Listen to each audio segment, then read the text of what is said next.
We've looked at several scenarios involving poor practices inside the pharmacy, but sometimes what happens outside the pharmacy is just as important. In our first example, this pharmacist has left the pharmacy under the pretense of taking out the trash, but watch what she does next. She goes directly to her car first, opens the trunk, and slips in several bottles she's hidden in the trash bag. There are several issues here. 1. The trash bag isn't particularly full. If you notice staff offering to take out the trash when there's no need, that may be a flag for concern.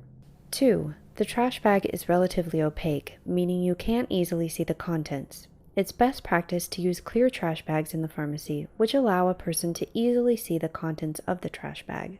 3. The trash bag isn't tied off. This makes it very easy for the person to reach in and take whatever's been stowed in the bag. Here we have another issue where the staff member is taking the trash out. Watch how she removes the bottles before she throws the trash bag away.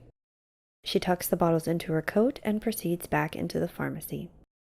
This is why it's exceptionally important to have a process for trash disposal that takes into account both the possibilities for diversion and best practices to prevent these things from happening.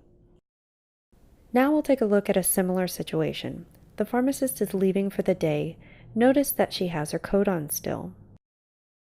When she gets into the car, she removes 2 bottles from where they were hidden under her coat. You can see here how she was able to conceal each of these bottles, one in her shirt pocket and the other in her jeans. This is another prime example of why it's important to limit the flow of personal items in and out of the pharmacy.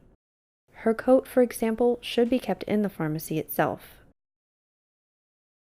Here is another example of how easy it is to divert drugs beyond the pharmacy.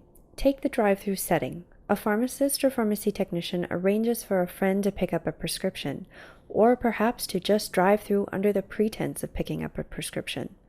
The friend arrives, and drugs are diverted through the window, just as you see here. This is another, somewhat unusual scenario involving a wholesale delivery. Here we see the pharmacist on her break outside of the pharmacy. When the delivery driver arrives, she meets him before he reaches the door. She tells him not to worry, that she'll take care of the delivery. She signs for the delivery and pretends to walk back to the pharmacy. But we soon see that this is just for show, and she makes her way back to her car to stash drugs before returning to the pharmacy.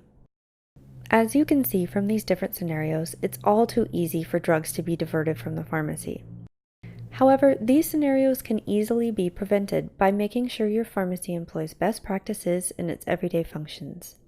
This includes having a clear trash procedure. Ensure bags are clear, full, and tied off before disposing.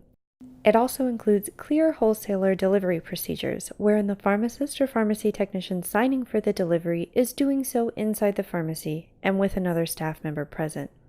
For more suggestions on best practices for your pharmacy, visit us on our website at the link below or in the description box.